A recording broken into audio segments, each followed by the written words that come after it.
Thomas's phone rang. Thomas, bravo. I haven't heard anything like this in years. Where did you find this incredible talent? Are you planning to hire her? Thomas was at home that day, diligently working on financial reports when the unexpected call interrupted his focus. He was momentarily confused by his friend William's call, as his mind was deeply immersed in analyzing the various documents in front of him. Struggling to shift his focus, he continued to look at the numbers while trying to understand his friend's words. Eventually, he managed to tear his eyes away from the papers and fully concentrate on the conversation with William. Let me tell you, Thomas, she is absolutely amazing. Fantastic work. What are you talking about, William?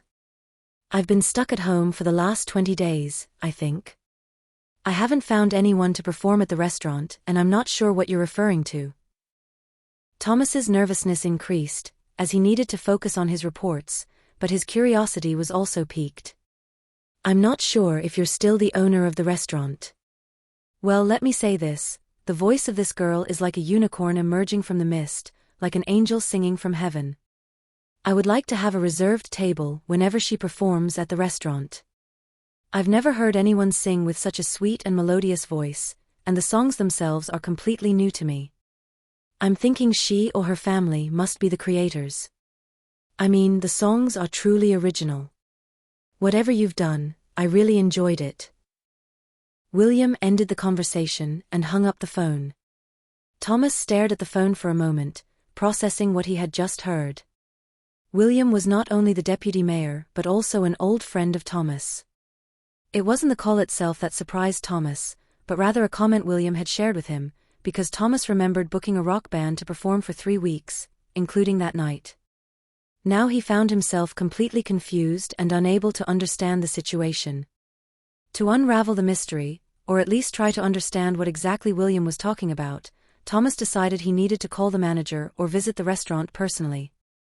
Naturally, his curiosity got the better of him and he chose to drive to the restaurant. Thomas was far from being just an ordinary restaurant owner.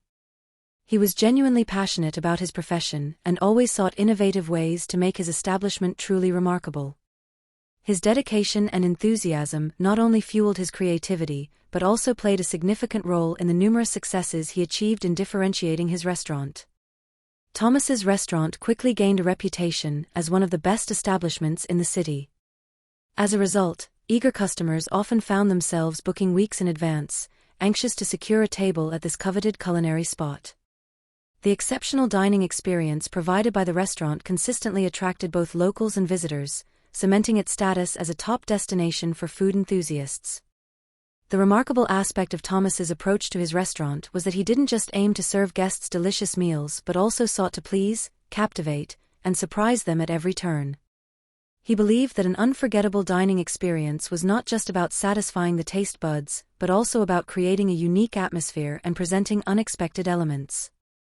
This commitment to innovation and excellence helped set Thomas's restaurant apart from the rest, making it truly extraordinary. Thomas frequently added an element of excitement and anticipation for his customers. He had a knack for discovering and showcasing a diverse array of incredibly talented artists, leaving guests eager to know what kind of entertainment they might encounter on their next visit. Sometimes, people fondly referred to the restaurant as a philharmonic or theater, reflecting the perfect blend of culinary and artistic experiences he had masterfully created. This combination not only elevated the restaurant's reputation, but also contributed to its vibrant atmosphere. The Tunnel, as Thomas's restaurant was called, had built a solid reputation among the high society clientele who frequented it. Thomas's unfulfilled aspirations of becoming an actor or singer may have played a role in his decision to dedicate a significant part of the restaurant space to a stage. This unique feature allowed him to merge his love for the arts with his passion for creating exceptional dining experiences. In doing so, Thomas was able to fulfill his artistic desires while simultaneously providing a unique culinary and entertainment experience that caught the attention and admiration of many. The Tunnel reserved this larger space for events featuring more elaborate performances for weekends and holidays. Amanda, that girl is out there again. Yes, I saw her. We should at least get her some food. Amanda, she's singing again. What do you want me to do? Nothing really, I just thought I'd let you know to watch the clouds. It's going to rain soon. Look at how she's dressed. Stop stalling, Henry. Tell me what to do. The manager of the tunnel and her assistant were on the balcony, watching a 12-year-old girl singing at the intersection of two busy streets. It wasn't the first time they had noticed the girl, she had been there several times before, standing and singing as she was now. However, they couldn't hear her voice due to the distance and the constant hum of passing cars. Half an hour later, the noise outside had subsided, and both Amanda and Henry finally heard the girl's enchanting singing. "So, what do we do?" Henry asked, as a few heavy raindrops hit the ground. "What do you mean, what do we do?" "Go get the girl," Amanda encouraged. "I hope Thomas doesn't get mad at us," Henry expressed before running out into the street. "He won't be mad. Even he won't find better managers than us," Amanda said with a smile.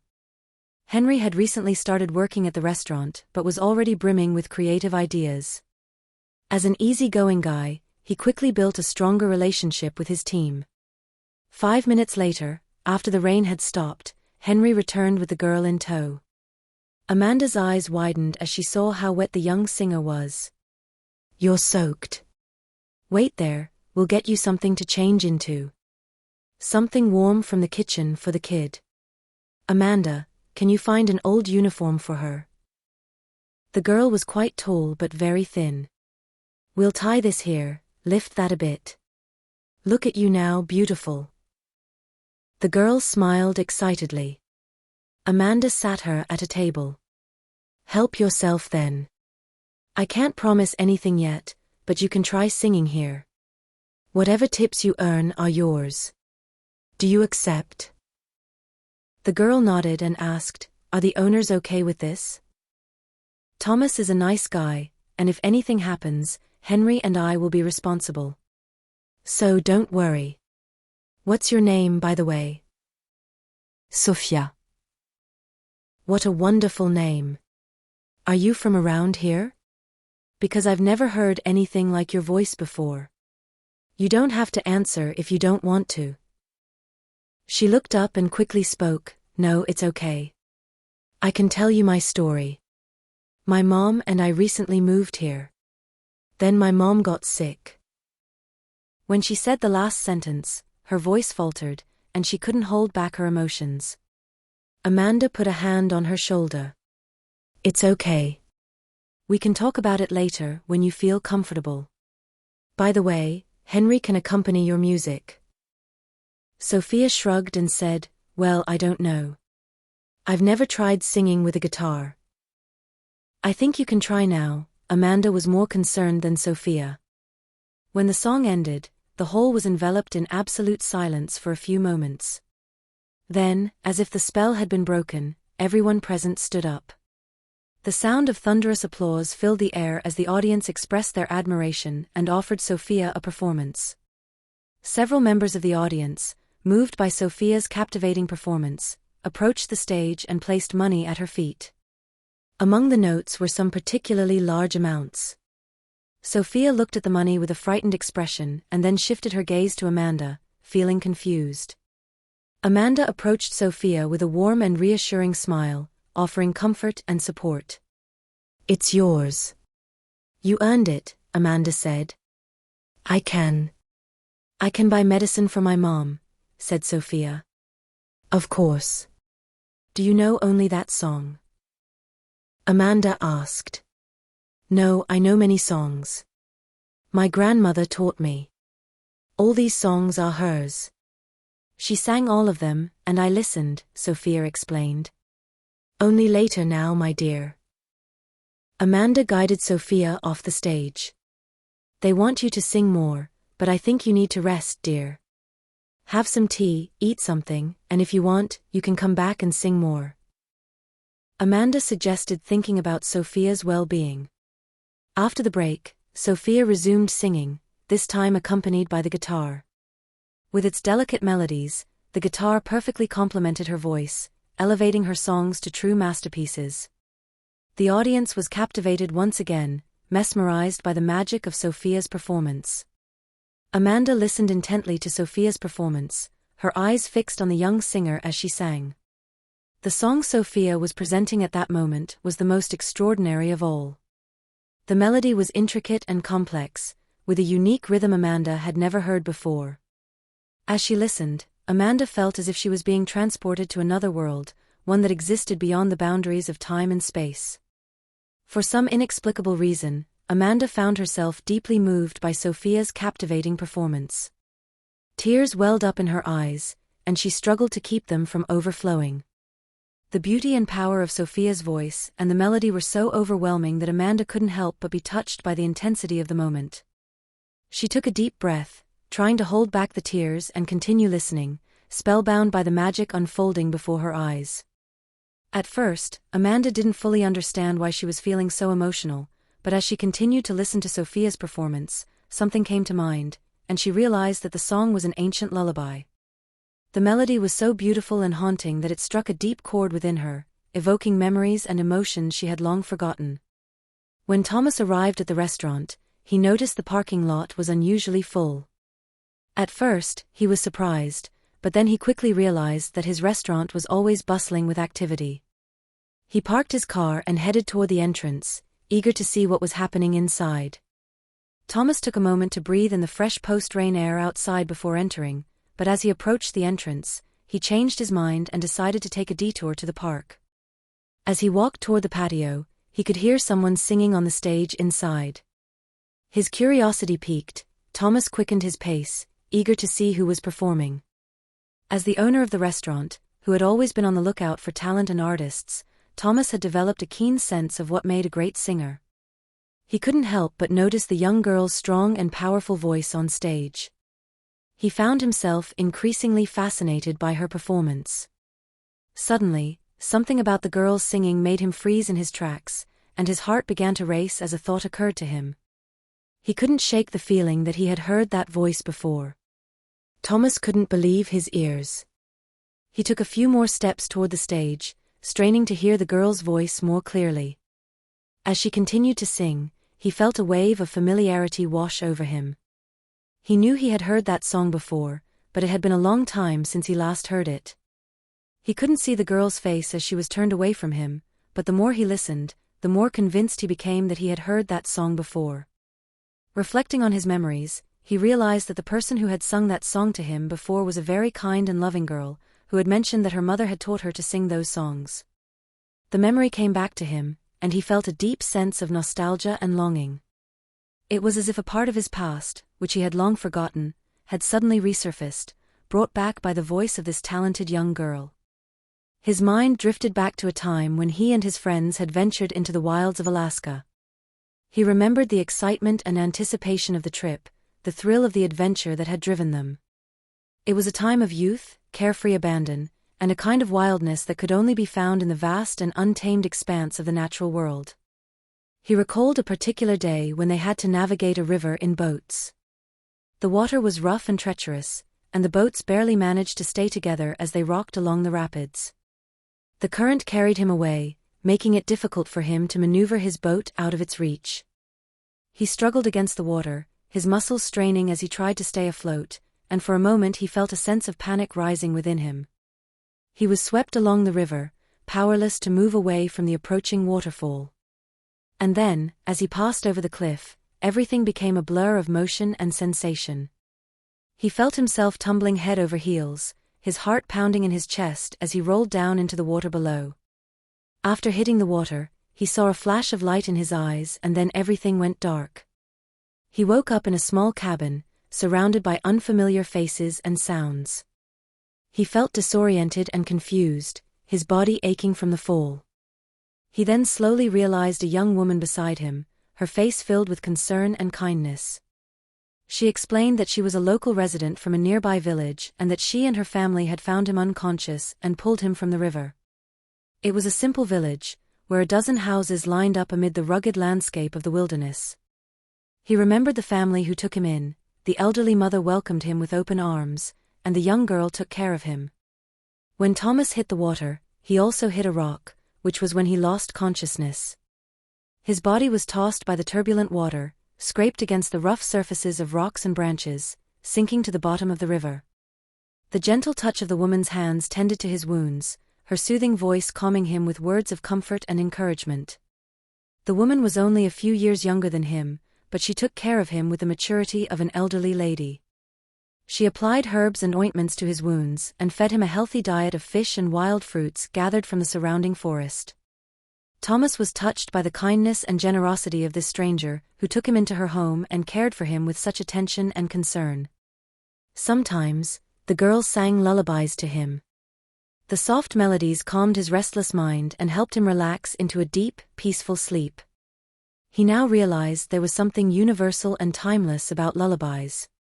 They have the power to comfort and soothe, even in the most difficult circumstances.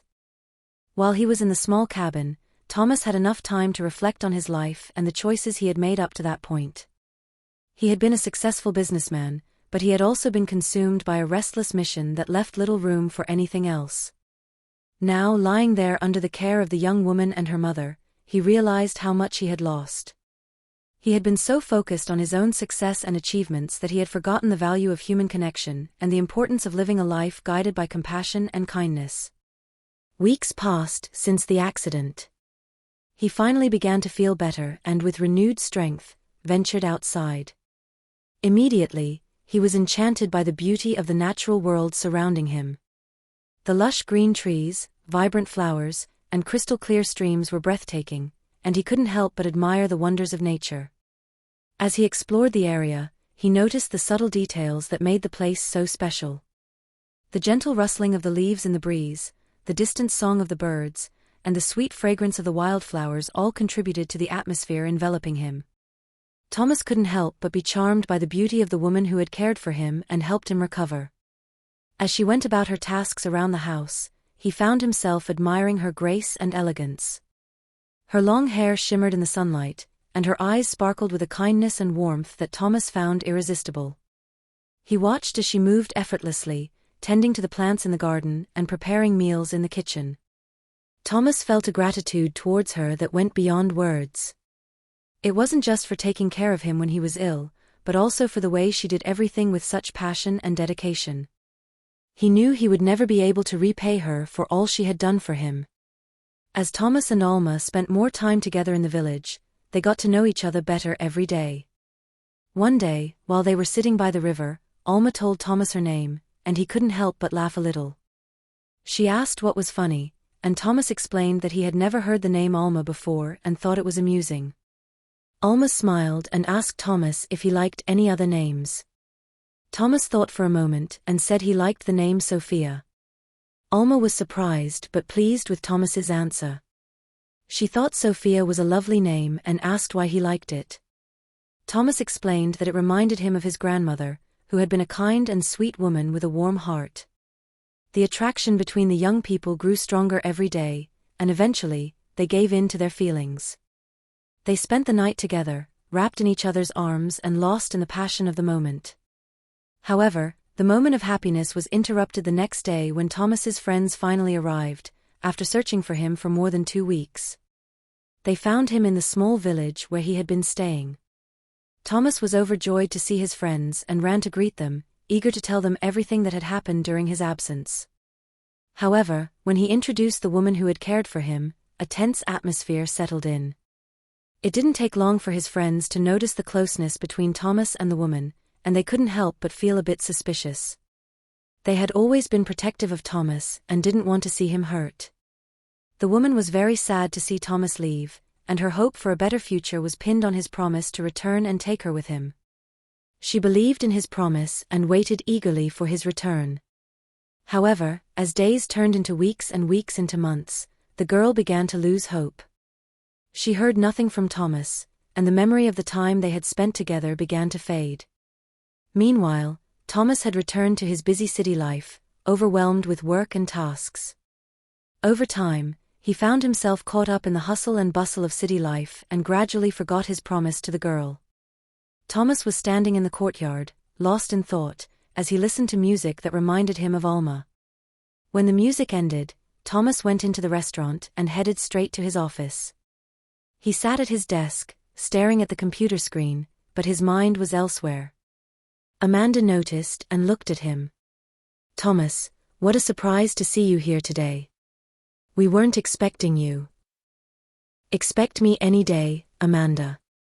"That girl, can you ask her to come to my office?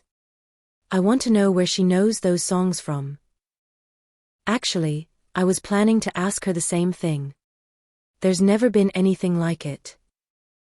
Sophia sat in front of Thomas, trembling with fear. As she looked into his eyes, she couldn't help but cough uncontrollably for a few seconds.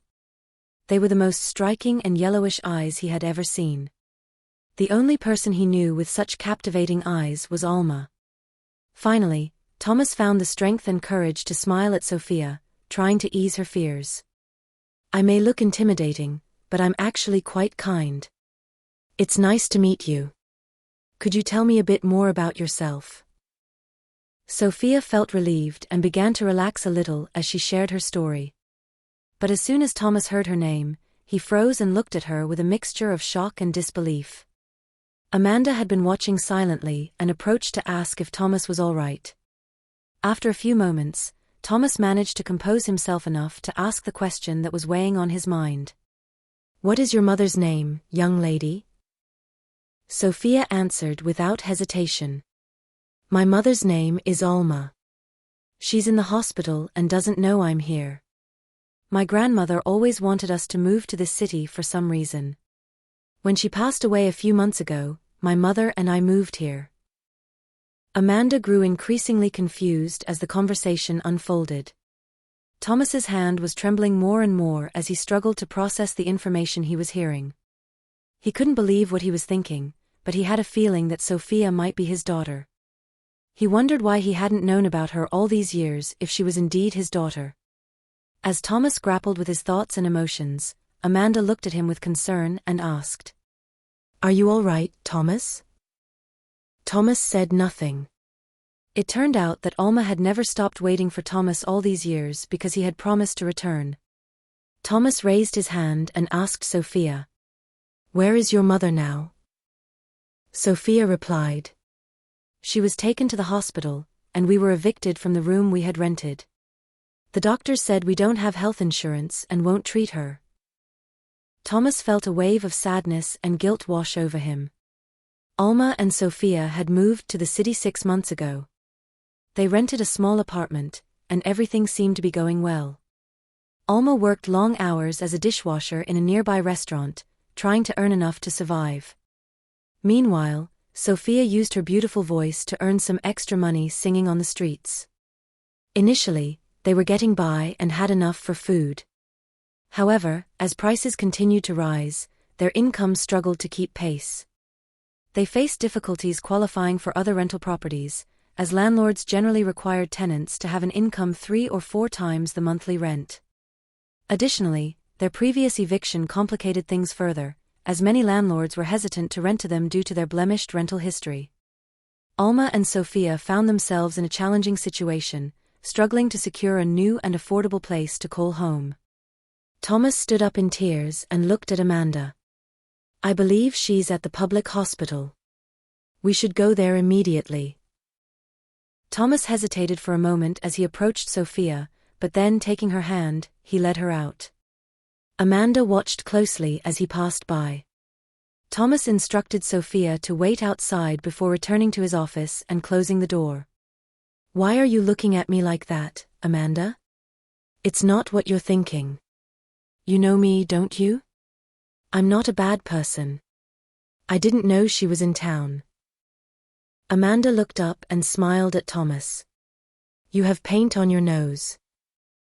She burst into laughter but soon grew serious, looking at Thomas and asking, "What are you planning to do? I hope you're happy with the situation." Thomas sighed and replied, "Amanda, that's exactly why I never let you leave the restaurant. You know how to ask tough questions." He thought for a moment before continuing. "Ultimately, yes, I'm happy, but my feelings are mixed right now, especially because of Alma. I mean, I don't know the extent of her condition." When Thomas and Sophia arrived at the hospital, it was already nighttime. Unfortunately, due to Alma's lack of health insurance and her inability to provide a deposit for further tests, the doctors could only keep her stable. That was the extent of the treatment they could offer. Sophia waited patiently in the corridor while Thomas entered and saw her. His heart skipped a beat when he saw her lying in bed, unconscious of his presence. He stood there, watching her as long-lost memories flooded his mind. Despite the dark circles under her eyes and her thin figure due to malnutrition, Alma's natural beauty shone through, not allowing her illness to overshadow it. Thomas slowly approached the bed and sat on the edge, holding Alma's hand and looking at her face for a long time. A wave of sadness washed over him, and he struggled against the urge to cry. Thomas managed to hold back the tears that were threatening to fall. His throat felt a burning sensation as he closed his eyes. Sophia's face appeared before him, leaving little doubt that she was his daughter. The striking resemblance between them was undeniable, further solidifying his suspicions. Thomas's emotions finally overwhelmed him, and a few tears fell onto Alma's hand, betraying the overwhelming feelings that had been building up inside him. Alma's eyes, heavy with sedatives, slowly opened as she felt the tears on her hand. With her head slightly tilted and eyes filled with tears, she looked at him, revealing the depth of emotion in that moment.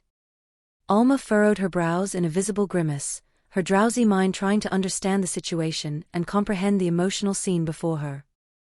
"I'm so sorry, Alma," Thomas whispered, his voice heavy with regret. It was evident that Alma was too weak to respond immediately, struggling to process what she had heard. Or perhaps it was her generosity that drove her to simply offer a forgiving smile and respond to the heartfelt apology. "It's all right," she whispered softly. "No, it's not all right." "I'm so sorry, Alma, I didn't keep my promise," Thomas said through tears, which now flowed even more freely. Despite his own tears, Alma continued to smile, and in that moment, her smile and tears only served to enhance her beauty, adding a warm tenderness to her expression. "Please, take care of Sophia," Alma pleaded. A few minutes later, doctors entered the room and began preparing to move Alma. Overwhelmed with emotion, Sophia cried out loud as she buried her face in her mother's shoulder. Alma gently stroked her daughter's hair, offering the comfort she could in that painful moment. "Everything will be all right," Thomas promised. "She will be taken care of," Alma reassured her daughter. "Mom, I love you so much. Promise you won't leave me alone. Please promise." "You won't be alone, dear. You have a father now," Alma looked at Thomas, who looked at Sophia with eyes full of guilt. Sophia's gaze shifted between Thomas and Alma, then back to Thomas. She studied his features carefully for a while. During this process, her facial expressions shifted from doubt to understanding and then back to doubt before the truth finally sank in. At that moment, her expression gradually changed from sympathy for her mother to visible anger directed at her father. Thomas looked at Sophia with empathy, understanding the complexity of her emotions. He desperately wanted to offer a comforting hug at that moment, but he held back, giving her space to process the situation and decide how to move forward. "I'm so sorry, daughter. I didn't know anything about you. If I had known you existed, I would have done everything in my power, even given my life, to be there for you. Please forgive me," Thomas pleaded with a voice full of sincerity and regret. Alma took her daughter's hand and gently calmed her. "Dear, your father has a good heart." "We were young," Alma said, acknowledging that their past decisions and circumstances had led to this point but emphasizing Thomas's good intentions. As the doctors moved Alma and prepared to place her in the ambulance, Thomas told Sophia, "I've arranged everything at a private clinic. She will be treated and back with us soon, Sophia." When the ambulance left, Thomas said to Sophia, "Let's go home." He waited for her reaction. She remained still, and Thomas opened the passenger door of his truck for her, saying nothing. Sophia stayed there, emotionless and exhausted from the revelations. She barely noticed what Thomas was doing throughout this time. Thomas approached her and came very close. He opened his arms as if asking for permission to hug her. He took one more small step towards her, and she finally rested her hand on his chest.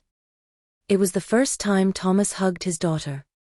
He felt an incredible sense of happiness and contentment, knowing that this girl, with her silky hair and soft shoulders, was his own daughter. He could feel a wave of energy flowing into him, making him feel like a proud father. "Thank you for giving me a second chance," he whispered. It took some time for Sophia to adjust to living in a stranger's house, especially when the stranger was also her father. But as the days passed, they began to build a relationship and thus, slowly understand each other. They forged a bond that had been absent for so long. The day after Alma's transfer to a cozy private clinic, Thomas went to visit her. It was a beautiful day, with the freshness that followed a night of heavy rain. Thomas's face was radiant with joy and satisfaction, for in just one day, he had found a family. Before going to the clinic, Thomas decided to stop by the restaurant. As always, it was crowded with customers, but he managed to get the attention of manager Amanda and her assistant for a brief conversation. "Who came up with the idea of having Sophia sing here?" Thomas asked. They exchanged worried glances before Amanda spoke. "Thomas, I apologize, it was our idea, both mine and Henry's. We thought Sophia had a beautiful voice." Amanda's explanation was interrupted by Thomas. "So you're telling me it wasn't just one of you, but both of you had the idea together?" "That's right," said Henry, a recent member of the restaurant team. Thomas looked at them attentively. His serious expression slowly turned into a smile. "Relax. You did a great job. I've already told you how much I don't want you to leave," he directed the last part to Amanda and smiled. "Wow, you scared us," Amanda sighed with relief and began to laugh. "All right, everyone, I don't usually do this, but this is a special occasion. Follow me." He took them to his office and wrote 2 checks for $20,000 each. They exchanged surprised looks at first but soon began to dance with excitement. "All right, everyone, back to work. It's the start of a busy day." When he arrived at the clinic, the doctors gave Thomas an update on Alma's condition. He looked through the window into her room and saw 3 healthcare professionals taking great care of her. Thomas felt hopeful that Alma would recover soon. Carrying a large bouquet of flowers, he entered the room where Alma was resting. The nurses, seeing Thomas, decided to leave them alone for a while. Thomas placed the bouquet on a nearby table and sat by Alma's bed. "How are you feeling?" he asked. "I'm feeling much better. Thank you for everything," Alma replied. "Thank you for everything. I didn't even realize that you are the reason I'm still alive. I never properly thanked you. I'm going to make it right now, if you'll let me."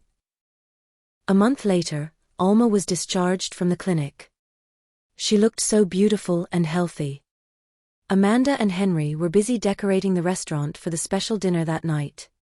Sophia was nervous, preparing to sing on stage for her parents. It was a beautiful day for everyone. Alma and Thomas danced in the middle of the room to the sound of Sophia's beautiful and melodious voice. As the night came to a close, Amanda approached Thomas while he stood in the courtyard, lost in thought. "Why didn't you come back?"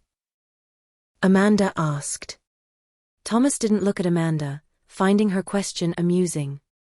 "Amanda, I told you I didn't want to leave the restaurant." She smiled, knowing she had hit the mark with her question, but he didn't say anything to her. The reason Thomas never returned to Alma was quite simple, but he had never spoken about it with anyone. He wanted to keep it a secret because it could ruin everything. The reason he never came back was that he loved her so much that he wanted to forget her. She was so beautiful that he was afraid of losing her. He knew now that it was foolish to think that way. But that's how he felt at the time. He was young, afraid of his feelings for her. However, when he realized that his actions had consequences, he decided to try to make things right. He didn't know what the future held, but he was happy to have a beautiful daughter and a potential wife. And if you liked this video, subscribe to the channel, like, comment and share this story.